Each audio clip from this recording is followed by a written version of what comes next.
In Jerusalem, a vote inside Israel's parliament has reignited one of the country's most divisive debates, the question of life and death in the context of terrorism and national security.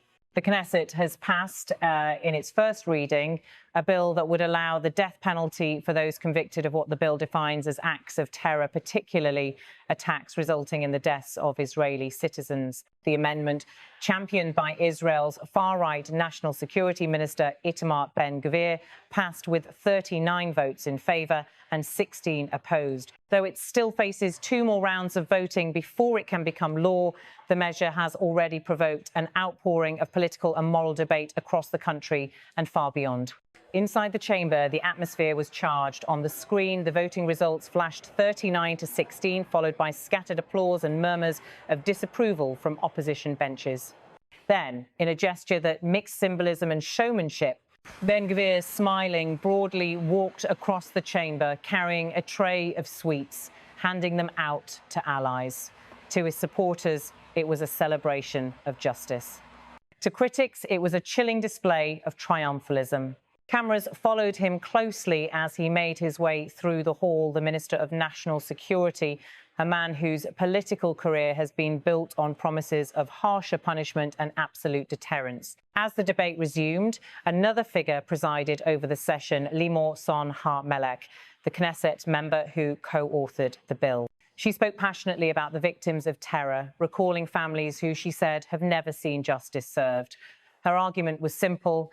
When someone takes innocent life for ideological or political motives, the state must have the power to respond with the ultimate sanction. There must be a clear line between good and evil, she said. Mercy for terrorists is cruelty toward their victims. The chamber, divided by ideology and by grief, listened in tense silence. Some lawmakers nodded in agreement, others whispered among themselves, preparing rebuttals. Outside the Knesset, reactions poured in almost immediately. Supporters of the bill gathered near the building, holding banners that read "Justice for the victims" and "No mercy for murderers." Many of them were relatives of victims of Palestinian attacks or members of nationalist groups that have long campaigned for capital punishment in cases of terrorism. But for others, the proposal crossed a moral red line. Human rights organizations inside Israel and abroad condemned the measure as a dangerous escalation, one that would deepen the cycle of violence rather than deter it. The Israeli civil rights group B'Tselem called it, quote, a populist move that undermines the rule of law. Amnesty International's regional office warned that it could lead to politically motivated executions, especially in cases involving Palestinians tried in Israeli courts or under military jurisdiction. The political symbolism of this moment cannot be overstated. Israel has not executed anyone since 1962, the sole case being Adolf Eichmann, the Nazi war criminal responsible for the logistics of the Holocaust. Since then, the death penalty has existed in law, but not in practice. Israeli courts have consistently rejected its application, even in the face of public outrage following terrorist attacks. The restraint was often justified as a moral boundary, distinguishing the state from those who commit acts of terror. That restraint, critics say, is now under threat.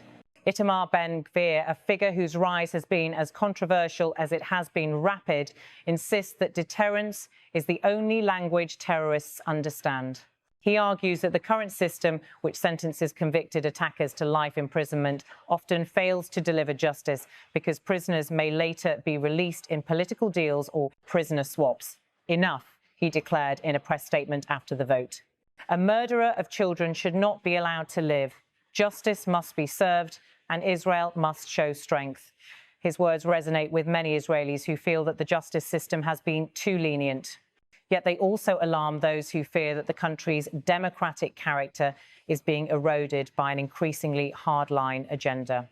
Legal scholars warn that the proposed amendment could violate Israel's basic laws, which serve as a de facto constitution, and could expose the country to international legal challenges. The European Union and several UN human rights officials have already voiced concern, urging Israel to reconsider a measure that, in their words, risks weaponizing justice.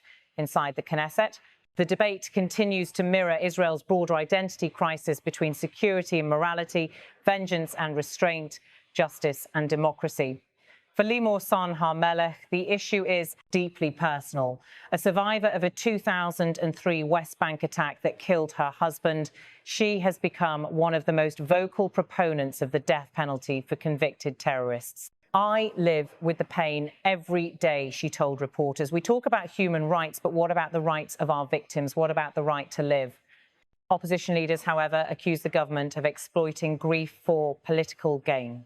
Yair Lapid, head of the centrist Yesh Atid party, argued that the law would not prevent terror but could endanger Israeli soldiers and citizens held captive by militants.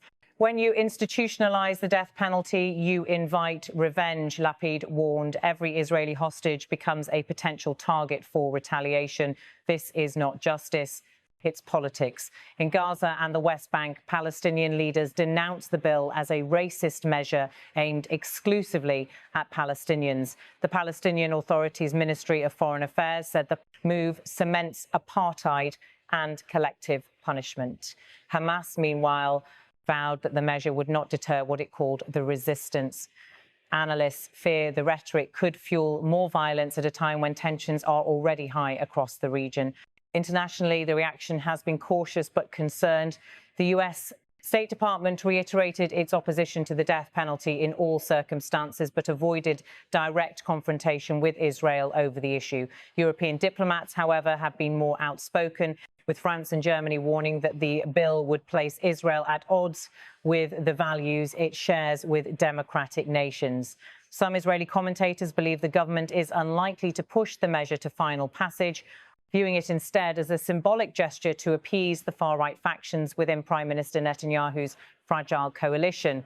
Still, symbolism in Israeli politics can carry real consequences. Each reading of a bill reopens the wounds of past attacks, relitigates questions of morality, and rekindles debates over the state's founding ideals. The death penalty bill is now scheduled for committee review, where amendments may be introduced. If it passes a second and third reading, Israel would join a small group of democratic states that still enforce capital punishment, a dramatic departure from decades of judicial restraint. Legal experts predict that, if enacted, the law could face immediate challenges in the Supreme Court. Israel's judiciary, already under strain from months of government attempts to curb its powers, could once again become the last line of defense against what opponents call a populist assault on due process. This is not about justice, said former Attorney General Yehuda Weinstein. It's about politics of fear. As evening fell over Jerusalem, the streets outside the Knesset echoed with chants and counter-chants. Some waved Israeli flags alongside photos of victims of terror. Others carried signs that read, "Not in our name." For a country long accustomed to living with fear, the debate over the death penalty taps into deeper questions about identity, what it means to be both Jewish and democratic, strong yet just. Ben-Gvir, smiling in televised interviews that night, dismissed the criticism. The people of Israel want justice, he said. "We are sending a message to every terrorist. If you kill, you will die." To his supporters, it was a message of strength. To his detractors, a descent into vengeance. As the camera followed him leaving the session hall, the same scene captured earlier as he distributed sweets to celebrate the vote, the contrast was stark. On one hand, jubilation. On the other, unease. The Minister of National Security walked out head high toward a waiting group of reporters, while opposition lawmakers lingered inside, quietly discussing their next move. The next weeks will decide whether the proposal becomes law or fades as a political statement. But whatever its fate, the first vote has already reshaped Israel's political conversation. It has forced the nation to confront once again the balance between justice and humanity, security and compassion. For Israelis who have lived through decades of violence, the argument is not abstract. It's personal, visceral and unresolved. In the end, the question facing Israel's lawmakers and its people is as old as the state itself. Can a democracy built on the memory of injustice afford to wield the power of life and death?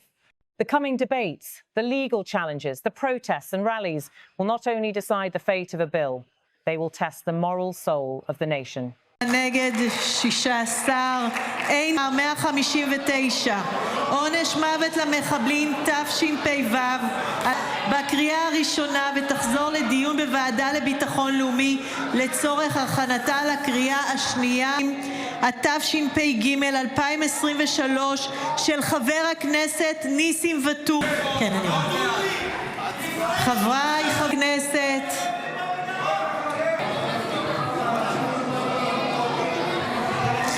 בעד 37, נגד 14.